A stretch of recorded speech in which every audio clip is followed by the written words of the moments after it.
You don't have to be doing all of this yourself. Let your ego go, which early on, and I think a lot of entrepreneurs struggle with that, is that they let their ego kind of take control and like, oh, I can do everything, right? Yeah. I'm Superman, I'm Superwoman, whatever. But once I figured that, you know what? I don't have to be doing it. It doesn't have to be me. Once I put that in perspective and change my mindset, then that's when I truly started to grow. And then the other part was hiring the right people. So early on, I think that I was just hiring to fill roles, to fill bodies and seats. And in reality, that hurt me, quite a bit. And so had to learn the hard way, kept people, some people for far too long, longer than I should have. And so now that I've got the hiring process down, the onboarding process down, and really focusing my time and energy on that hiring and onboarding and finding the right person for the right seat, that's when I truly was able to grow as well.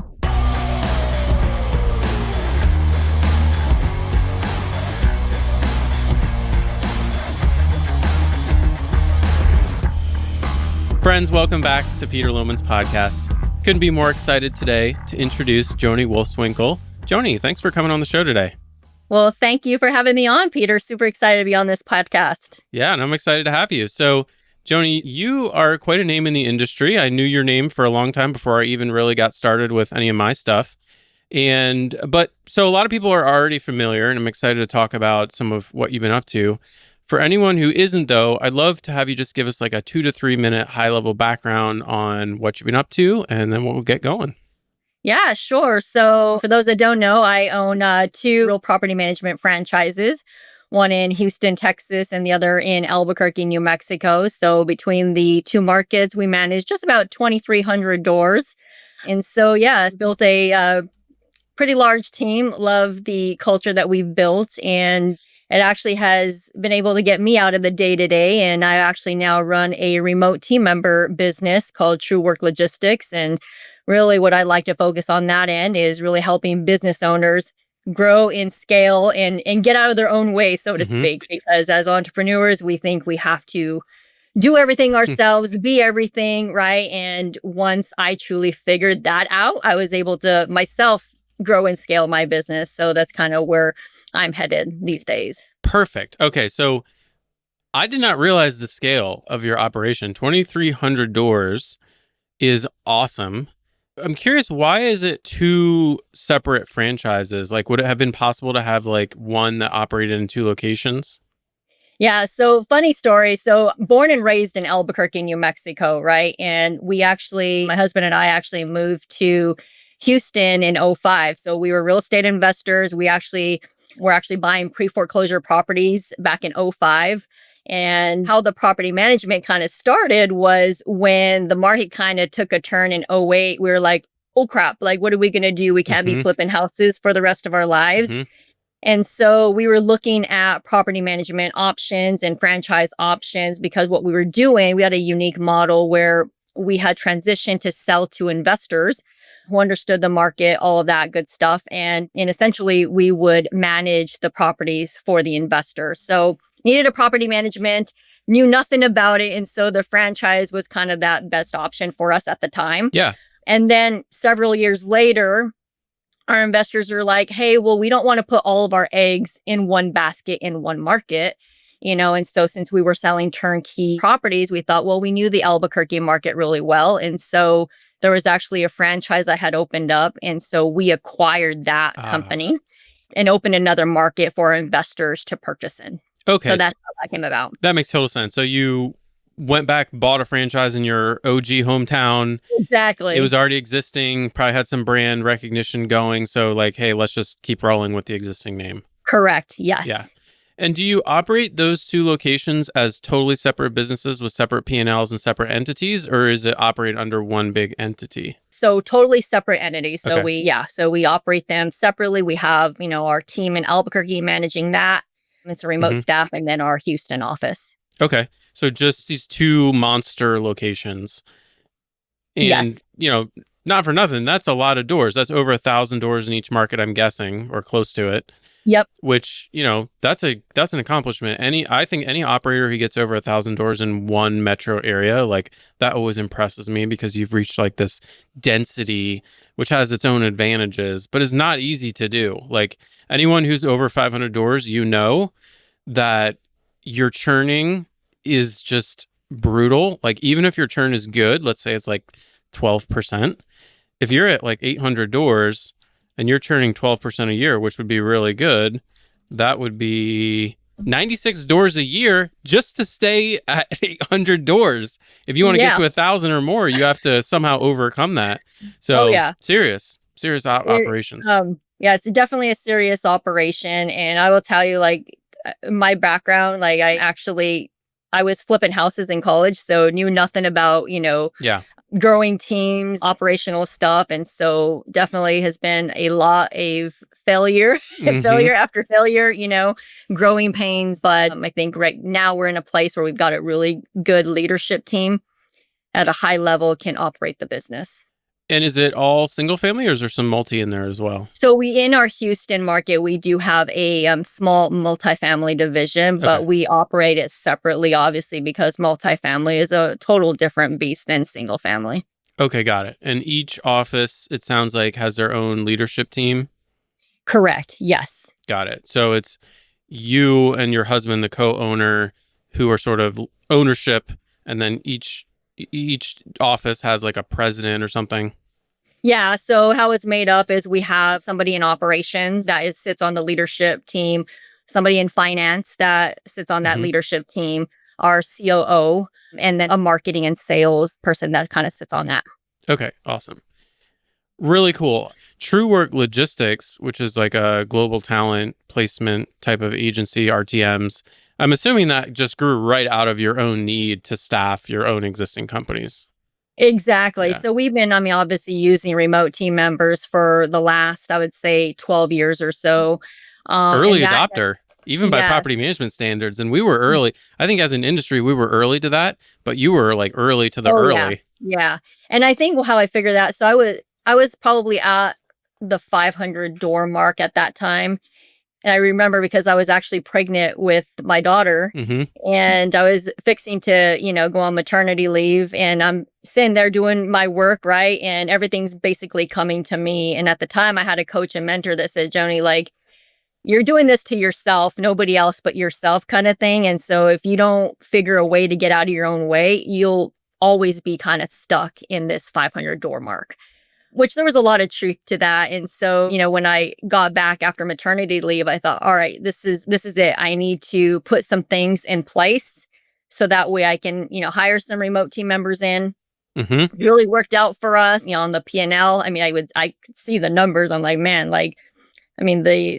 our salaries, we were paying a lot in salaries. And I just saw that right off the top, like we were, saving money that way. And then so it just grew into that. There was actually an opportunity for me to buy a remote team member business. So it was an existing company. So I took it and I actually had a vision for it so I don't know if you're familiar with Neighborly, but Neighborly, they have probably about 32 different brands through Neighborly. And so we saw the need there, with hiring remote staff. And so we really went deep into Neighborly. And so we actually service our RTMs through all the different brands, not just real property management. So you're placing RTMs not only in RPM franchise, not only in your own companies, but in other RPM franchisees, and not only in other RPM franchisees, but the other, how many other brands did you say? 17? About 30 different brands. 30 different brands under Neighborly. So all of those franchisees, that's got to be tens of thousands of franchise locations across all those brands. Correct. Yep. And it's kind of a new concept to them too. So, it's educating them and kind of showing them like they're behind property management, aren't they? It's exactly. Like we were desperate. We were just like, oh my gosh, we need help. We need people who can get some work done without breaking the bank. Yeah. That's got to be a great business. Like that in with Neighborly, that's got to be doing really well for you guys. It is. And it's a lot of fun too, because, I love just to give back and help wherever I can. And if, just giving back to some of the franchises is kind of my passion now. Yeah, really cool. And Are you finding that other industries, like when you approach them about like, hey, by the way, did you know you can get someone in the Philippines for $7 an hour who can really handle all of your back office tasks? Like, how are they responding to that? So at first you're like, it's too good to be true. There is no way that you can get somebody for a fraction of the cost. So Yeah. until, and it takes one, we work with a lot of like the bigger offices. So once they see them, it's working Yeah. for them. Then they're, eventually they come and like, all right, like I want to try this kind of thing. But at first, yes, it's like, yeah, there's no way that you can get Yeah. somebody for that cheap. And the talent, right? Because I mean, there's some things that we do on our end to make sure that it's one thing to find a VA, but it's another to actually find the right VA, right? Sure. One that has the skill set. We do a lot of testing on the front end. We use I'm sure you're familiar with the predictive index. Yep. So We use predictive index. yeah. And you can really get, pretty close to what you're looking for, right? And so we try to weed out a ton of them before we even bring them to the candidate. So we do a lot of that in the front end. Are you comfortable sharing like how many placements a month you're doing across all these? So we're about 15 Okay. right now a month. And I think it's definitely is growing, especially because where we're at right now, it's really hard to find in-house people, key in-house people, without going broke. Yeah, totally. Okay, awesome. And the model, because I know there's a couple different models with these RTMs, like are they employed through you and like you're handling the salaries, or is it like direct hire where after you match, then they employ them directly? So actually our company is a Mexico-based company. So what's nice is that we pay the taxes on behalf of the RTM. So technically they're our employee, and so which in turn I find that they actually stay longer term because they're looking for stability within a company. Yeah. Right. As opposed to like a freelance VA, we've noticed that there's a chance where they might be working for you and they might be working for two other property management companies. Yeah. And so when we hire these remote team members on, they know that this is their only 9 to 5 job and that's it. And so in turn, I feel like they stay longer term. In terms of, so back to the property management businesses, what really had to change either with the way you thought about the business or how the business operated to break through the 800 to 1,000 door mark? And I'm going to be very selfish and ask you the exact problem that I have in my business, right? I mean, hopefully some other listeners will get some value here too. But, we've been around, and I've written quite a bit about this. We've been around 600, 700 doors for a couple of years now. We're at that plateau. I'm curious, did you have some plateaus like that, and what overcame those? Yeah. So a couple of things is, number one, I had to grow as a leader. That wasn't natural for me, right? And so getting a mentor, reading all the books, podcasts, like really soaking myself into learning and growing as much as I could. And then I will say that So it wasn't working harder. No. It was getting my mind straight, right? To say that, hey, like, you don't have to be doing all of this yourself. Let your ego go, which early on, and I think a lot of entrepreneurs struggle with that, is that they let their ego kind of take control and like, oh, I can do everything, right? Yeah. I'm Superman, I'm Superwoman, whatever. But once I figured that, you know what? I don't have to be doing it. It doesn't have to be me. That there's a good book out there, who not how, right? And so once I put that in perspective and changed my mindset, then that's when I truly started to grow. And then the other part was hiring the right people. So early on, I think that I was just hiring to fill roles, to fill bodies and seats. And in reality, that hurt me, quite a bit. And so had to learn the hard way, kept people, some people for far too long, longer than I should have. And so now that I've got the hiring process down, the onboarding process down, and really focusing my time and energy on that hiring and onboarding and finding the right person for the right seat, that's when I truly was able to grow as well. Got it. Very helpful. Do you have sort of ambitious goals for the two offices in terms of door count? Like you have this big vision and dreams of growing, or are you kind of like, hey, these businesses are operating awesome. Yes, we want to grow slow and steady, but these are going to be kind of where they're at, with slow growth for the foreseeable future? Yeah. So, I mean, I think we're at a point now where, we're growing pretty steady. We've actually been able to acquire smaller property management companies in both markets, anywhere from, 100 to 150 doors, a year. So that's actually been helpful in our growth. We're actually looking at a couple of different markets to open up now that we've got Houston and Albuquerque running pretty smoothly. So in the future, we're probably going to open another one in Texas because I don't have to get another license, and probably another one in New Mexico as well. Today's episode is sponsored by Crane's Access Granted live webinar coming up on September 30th. If you haven't heard of Crane, it's a private community for property management business owners who want freedom of time. I co-founded Crane with Wolfgang Kroski 2 years ago, and the community has grown very quickly with over 170 members. We only open up twice a year to admit new members, and the next application window opens very soon. Our upcoming Access Granted live event is for current and prospective Crane members. This is our first ever launch event for Crane, and we've saved up a ton of exciting news and announcements that will affect everyone in the industry. As part of the event, we're doing a 1-year Crane membership giveaway, which we've never done before. We're also going to be announcing new ways to pay for your Crane membership, the location of the next Crane Horizons retreat, upcoming Crane Unplugged dinners around the country where you can mix and mingle with members, and tons more I can't even talk about yet. If you've ever thought about joining Crane, this is the event to get your questions answered and learn about all the amazing benefits that members enjoy, some of which end up paying for the membership costs multiple times over. To register for the live event, go to joincrane.co or click the link in the description. See you there. Okay, very good. So, not slowing down. Sounds like, hey, more offices. We figured out how to, start and grow companies. Let's keep going.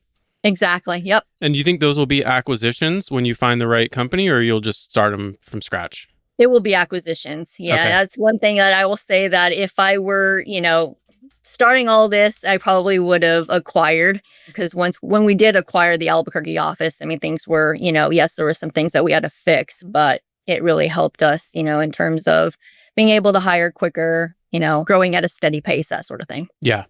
Yeah, it definitely seems like you are very comfortable in the acquisition motion at this point. And sounds like if you have some business experience, you really view it as like a shortcut to, hey, if you know you want to be involved with something and you see an opportunity, just jump on it, and you can do some course correction, but it'll cut off a couple years of slow growth. Yeah, very cool. So do you spend much time on the conference circuit? I think you and I ran into each other recently at a conference. I was curious, do you feel like you sort of outgrown that phase of it, or are you just there with True Work Logistics anyway, and you just love doing it? Yeah. So, I mean, when do we meet? Probably 3 or 4 years ago. I think I was more involved with the conferences. Now I send my leadership team. So, I think they're going to get the value out of that. So I don't go to as many conferences anymore. I just let my team, and then they come back and tell me, hey, this is, what they got from it, that kind of thing. I think it also helps them grow as well. So I'm not as involved in the conferences anymore. Sure. And you guys, do you normally get a booth for TWL? We do. Yes. Yeah, I think I've seen that. Yeah. Yeah. Very cool. So yeah, I think we'll be I'm going to be at Southern States is the next one, because I'll be speaking on natural disasters. But yeah, so True Works will have a booth there as well. Awesome. So I love the vantage point you have, both in terms of the scale and 2 different offices. I want to ask you what you're observing about our industry, the property management industry, in the last year or so. And I want to set aside AI, because everyone talks about AI nonstop. We've all seen and heard a lot about AI. Outside of that, what are you noticing? What are you feeling? What are the vibes? What are the, is it easier than it used to be, harder than it used to be? Technology. I'm curious, from your perspective, what you're seeing. Yeah, I mean, I think that with all the tools out there that property managers have, I think in that sense, yes, it makes our job, easier and more efficient. We can be more efficient with it.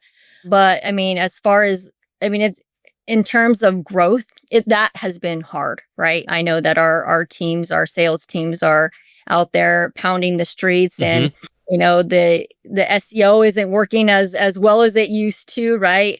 And so we're really having to be out there, be the local expert, really beef up our realtor referral program, which is right now, that's really what's working for us, is really networking with those realtors. And so we're having to go back to old school stuff Mm-hmm. and not just rely on SEO. What does your team do to enhance those realtor connections and referrals? Like, are they going to the realtor meetups, or like, how are they actually facilitating that?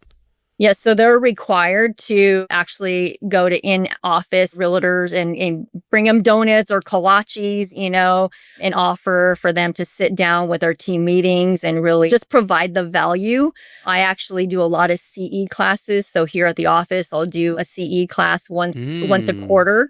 And so really just getting those realtors in, showing them how we can be a partner, which has been really cool because we have what's called the wealth optimizer. And so we can take, property and we can put it in the wealth optimizer and we can analyze the deal. And so we use that tool to help our realtors. So if they have a client that is interested in purchasing a property, we'll help them to analyze that deal for them to see if it makes sense for the investor. And so just naturally showing them that tool, like, let's be a partner with this. We've been getting realtor referrals off of that. And once the investor's ready to sell, we tag it in our CRM system, Lead Simple, and give that right back to the realtor to sell because we want them to capture that sale. Yeah, we do the same. We don't do brokerage in-house. Do you guys do maintenance in-house? We don't. Everything is outsourced. Yeah, we outsource everything. We tried that, and honestly, it's another business. I have way too many businesses. I'm going to ask you about that. We're going to come back to that. I do not want to have another business. So, yeah, it just worked out for us where we outsource everything, and obviously upcharge on that. Got it. And do you take advantage of like the Neighborly brands in your vendor network? Do you get some kind of a discount or anything? No, we've tried, but so the Neighborly brand, I think that was initially when Neighborly kind of brought real property management, we thought that that's how it was going to go. But Neighborly is more of a premium brand. So, it's a lot more expensive. So it hasn't worked out. I do own a Mr. Rooter plumbing in Albuquerque. So Mr. Rooter does all of my Albuquerque plumbing. And we have used, the Houston location as well. So depends on the brand. That's really interesting that you own a Mr. Rooter. I didn't know that. How do you like owning and running a plumbing company versus a property management company? Like what's the same? What's different? Well, I will say that I will never own a plumbing company again.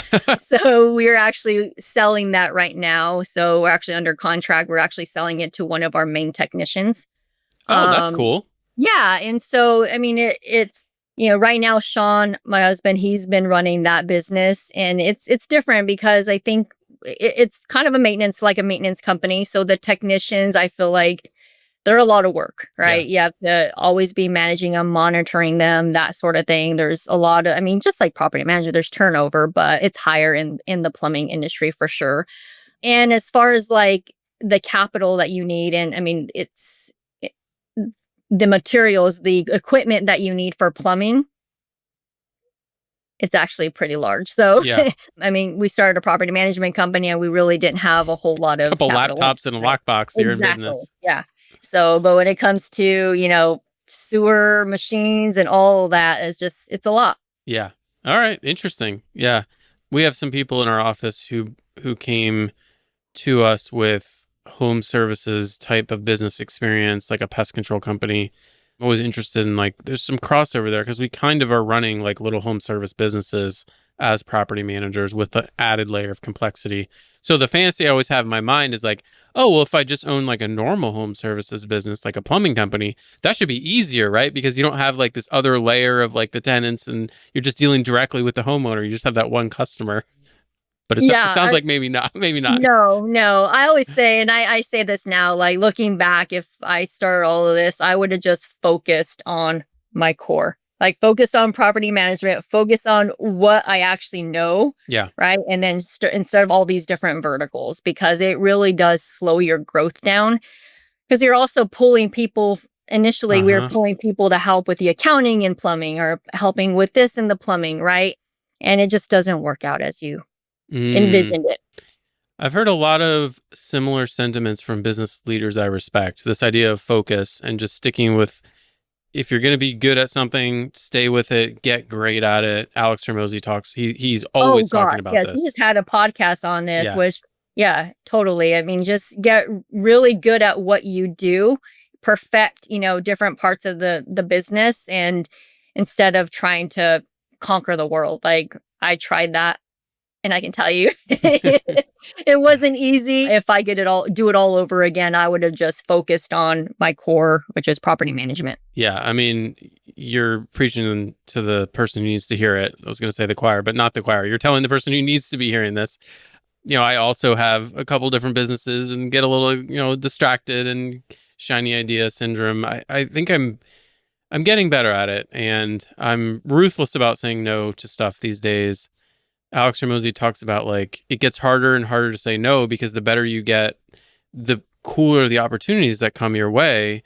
So something that would have been unbelievable, life-changing opportunity, even as recently as like a few years ago, now is just a distraction that's actually not going to be the best use of like time and focus. And you're like always having to reset mentally. What's the opportunity cost? It keeps going up and up and up. Right. No, totally. Yeah. So now I look at it as, all right, does it align with my vision and goals? If it does not align with my vision and goals, like, Joni, you need to, all right, Yeah. Okay. you need Very to let that interesting. go. Say more about that. So do you have a set of personal vision and goals that are over and above any specific business? So I assume I think I heard you say during my prep for the show that you guys run EOS in every business.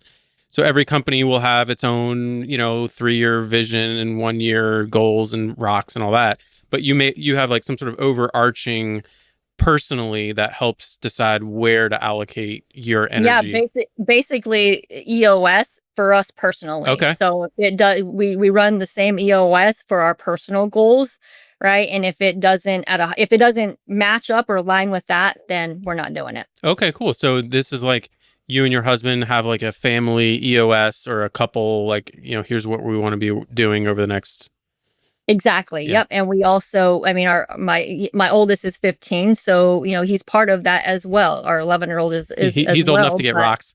yeah, exactly. Right. And so, but we want them to learn, and because he's going to be working in the business in the next year, and so we kind of try to get him involved in that. Very cool. Yeah, I've heard that idea of using EOS as like a family Mm-hmm. organizer is definitely gaining steam. If they were smart, they would like jump on that and sort of release a version specific to that and Yeah, support it with some totally. of the tools and stuff. That would be really Yeah. neat. Or someone could maybe someone could license their intellectual property and like create that. That'd be neat. You know what, Peter? I'm not going to start another business. Yeah. That's a good idea, though. Just talked ourselves into something. All right. So speaking of EOS, I did want to ask you about how you and your husband, Sean, break apart or separate work stuff. Like, I assume there's some kind of a visionary integrator dynamic happening there, or maybe you're both visionaries and you have integrators working in the businesses. Curious how you found your rhythm in terms of who does what. Yeah. So anymore today, I don't do as much of the property management anymore. So Sean is the visionary. And then we have our leadership team, and I sit on the leadership board. So obviously I have say so in that, but any more day-to-day stuff, like I really don't have any involvement in. And so it's initially, though, when Sean and I were building the business together, we were both kind of the visionaries, the big picture, right? But as we grew and scaled, then it just made more sense for me to do my thing, and he can Mm-hmm. handle the RPM stuff. So, okay, sounds like early on, two visionaries. um, I have been in some partnerships like that, and it can be done, but you have to be very careful and really be clear with communicating, who's actually going to go and do this stuff. Did you have some trials and tribulations as you Oh settled yeah. into that groove? And that was part of the reason why we separated it, Uh-huh. is I feel you can only have one true visionary. Sure. And that was Sean. And so for me, I'm the brokers of the company, so I oversee, the property management companies. But as far as everything else, I handed it off to Sean. He's obviously the better visionary. Got it. So which business are you the most involved with day to day these days? TWL, so Okay. True Work Logistics, is basically what I do on a day to day. Okay, got it. Very cool. And how big is your team there? So our TWL team so we are a team of 10, about 10. And then on our RPM side, I think we're close to about 40-ish. Nice. Okay, cool. Are you able to share like a predictive index license across all those businesses? Because that is expensive. Yeah, it is expensive, but we make it work because we also use it for our internal hiring for RPM for all of our offices. So it works out where it makes sense for us, but it is very expensive. I've tried to negotiate with those guys and they do not budge. They're very rigid on pricing. They won't. Yeah. I'm trying to figure out how to get like a big group together and like do a big group buy with a great license rate or something. But today's episode is sponsored by AppFolio, the technology leader powering the future of the real estate industry. Speaking of the future, AppFolio has an event coming up that you can't miss. And I'm super excited to be on the speaking lineup this year. Get ready to dive into everything from using agentic AI to surviving leasing season at the Future Conference happening October 13th to the 15th in sunny San Diego. So I get to go this year. I'm really hyped about that because everyone who went last year was raving about it. If you bumped into anyone who was able to go last year, you know what I'm talking about. It pretty much blew everyone away. Not only that, but I'm actually taking the stage to share exactly how I've taken the month of June away from my business for 4 years in a row. And I'm also really excited because my business partner in Crane, Wolfgang Krosky, is speaking in a couple sessions as well. He's honestly a more experienced presenter than me, so skip my session to catch his, honestly. He's way funnier. Even better, catch keynote speaker Robin Arson, global fitness leader and head instructor at Peloton, and wrap up with an epic party at the Rady Shell featuring a legendary performance you won't forget, I promise. So listen, Future's not your typical industry conference. It's not just a user conference for AppFolio, it's where the future of the real estate isn't just talked about, it's built.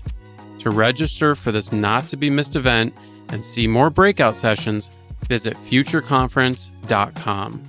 That's futureconference.com, and I'll see you in San Diego. All right, awesome. And I definitely want to ask you about your content. So you and Sean have a podcast, and it's been going for a long time. You've been at it a while. What was the impetus for that? Because the content, it doesn't seem like it's targeted as a way to grow your management company necessarily. It seems more targeted to other business professionals. Yeah, so it's really an entrepreneurial-based podcast. And initially when we started it, we were, because we serviced a lot of, our investors who, that were investing in us, whether they're buying a property from us or were they investing money to, purchase a property, that kind of thing. And so we just wanted them to kind of connect with us, right? And get to know us and kind of be that local expert in the industry. So that was the initial thought. And then, over time, it just kind of, you'll be surprised. Like we get, individuals that are like, I'm interested in a property, or, I need an RTM, or I just need help with my business. Right. And so really just trying to add as much value based on, because we've been in business 26 years and we've gone through pretty much everything that you can think of. And so if we can touch one person, hey, yeah, to us, that's worth it. That's great. What was the first property management software you guys used, like way back? So the first software we used was Propertyware. Okay. And so being part of a franchise, obviously you don't get to say in what software system you use. And I remember I probably at 100 doors when we were using Propertyware. And I don't know if you were in business at that time, but it like the whole system went down. And we couldn't like email, we couldn't do anything. We couldn't send owner draws. We couldn't do anything. It like totally collapsed. Wow. And so like 2 weeks later, finally it came back. 2 weeks later? It was like What? 2 weeks later. Yes. And I'm like, there's no way we could have operated our business. Like, can you imagine Oh if something my like that went gosh. down? And so then the franchise started looking at different options because of that. And so that's when we started using AppFolio. Okay. Wow, 2 week outage. I did not hear. I need to research that. That's crazy. Oh yeah, it was, and I might be exaggerating a little bit, but it felt like 2 weeks. I bet. It was definitely like a week and a half. Yeah. And our owners, I just remember them yelling at us because we couldn't get the owner draws out. Yep. And anyhow, so the franchisor like, we can't have this Mm-hmm. again. So And Property Ware's still around. Like they I know, must have got yeah. it figured out, which, hey, all right. Things happen. I don't know. Yeah. Okay. And like what's really, so by the way, we should say the name of the podcast, which is Inside the Wolf's Den. And your podcast really stands out because it's super, like the setup is very professional. Like you've obviously invested in the studio and the lighting, and it's got this unique arrangement with like your guest is on a screen and you guys are on either side. So I was just a guest on the show. Thank you for having me. Yes, absolutely. So tell me more about that, because that's obviously not something where you guys were just like, because what I do with this stuff is I'm always like, all right, where's the microphone? Let's just start. Like when I get an idea, I'm like, we just need to just do this before we invest a bunch of time and money. Is that what you guys did, or is it something where you invested from the start? So I'll kind of give you some backstory on this. So Sean and I happened to be in Mexico vacationing, and we met a guy, which you met, Brent Moses, on the podcast. He was at the resort we were staying at, and he was from Houston, and he was looking to get into a different industry. And he was in marketing, and we thought, well, how cool would that be? Like he was, he was the right fit for our company. You guys are having drinks poolside in Mexico. We were having drinks. You're like, we should go in business together. And we were talking about, our dreams to have a podcast, this and that. And he got back to Houston, and he reached out to Sean and I, and he's like, hey, like, I really liked you guys. Would you give me an opportunity to work for your company? At the time, Sean and I really couldn't afford to hire a true like marketing guy. Mm-hmm. And so, but we thought, all right, this is an investment. So, fit what we were looking for. So we brought him in, and he moved from Beaumont, Texas to Cypress in our area and started working for us. And so that was his first thing. He's like, well, I'm going to make your dreams come true. I am going to start a podcast for you, because his background, he actually was in entertainment in LA. And so he filmed a lot of shows and videos. That makes sense. And so he knew, what he was doing in terms of starting a podcast. And so he came to us with the vision of what he wanted as far as the studio, and made it happen. Cool. So so that's kind of how all that. It's nice to have somebody that knows what they're doing. Yeah. And then our editing is actually done by an editor out in LA who obviously works on, I think the last show he did was like Ninja Warriors, stuff like that. So really cool. Definitely professional. Yeah. And it definitely stands out. Like the branding is, it's instantly recognizable, that studio. I know that you and Sean have talked about branding, and it's something that's clearly important. You have consistent branding across like your content. Where did you sort of get that? Is that something you've always been passionate about, or did you like learn that over time? I mean, it's definitely something that we've learned that over time, and to be honest, a lot of that has come from, our marketing guy who was good at the branding side of things. And so, just taking his lead and letting him kind of lead that side of things. But then, I kind of like being the face of the company to begin with. So, and Sean, he's totally not. He's like, sit me in the back of the room, Mm-hmm. And so Brett has really used me to kind of be the face of it and create content around that. Okay, really cool. And the content, the long time period in which you've been creating content now I know you have the podcast and there's a video version of it. Do you or Sean produce any other forms of content besides that? Like, where are you most active on social media? So LinkedIn is probably where we're most, active on social media. Of course, we, we create our VA creates little reels off of the podcast, and those go onto like Facebook or Instagram, those sort of things. So we're on all different platforms, and YouTube, a lot of our stuff is on YouTube as well.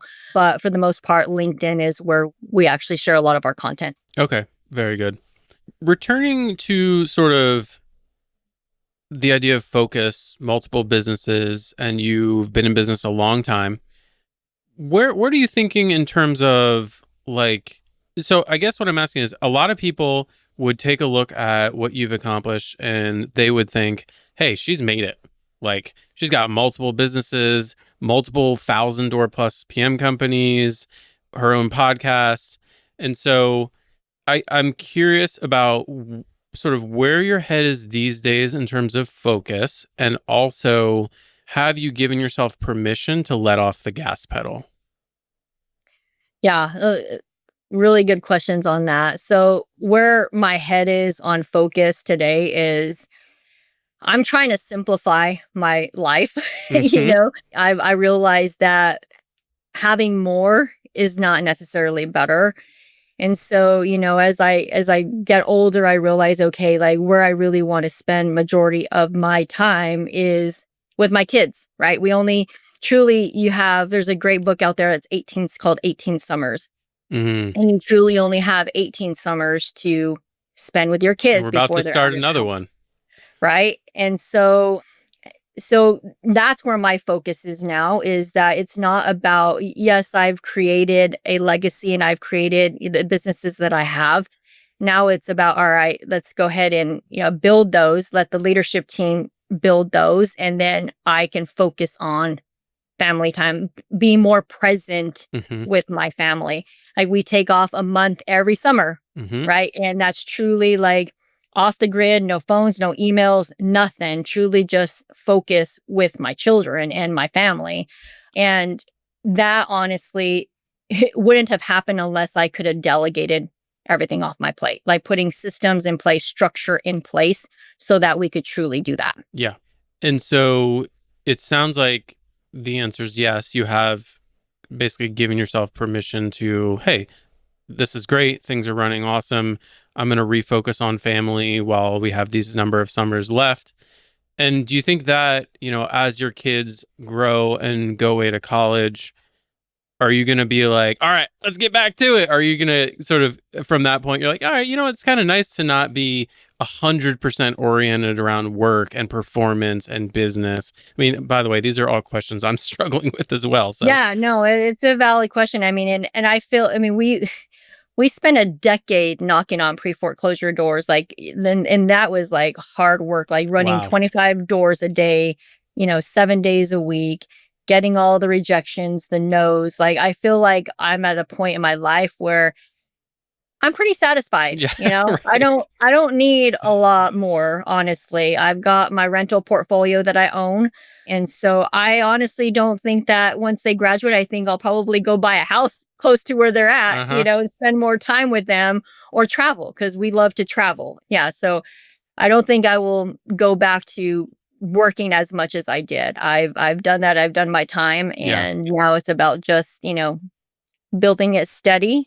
And hey, hopefully one day my kids will want to take over the business. Yeah. I'm not going to sell anytime soon, so hopefully they'll, want to take over that. Sure. All right. That sounds like a really healthy approach. And I think when I think about my own journey, I worry about getting bored, but I just have that personality where I get bored really easily. My parents still make fun of me about that to this day. And I, the idea of kids taking over the business, that's an interesting one that you brought up.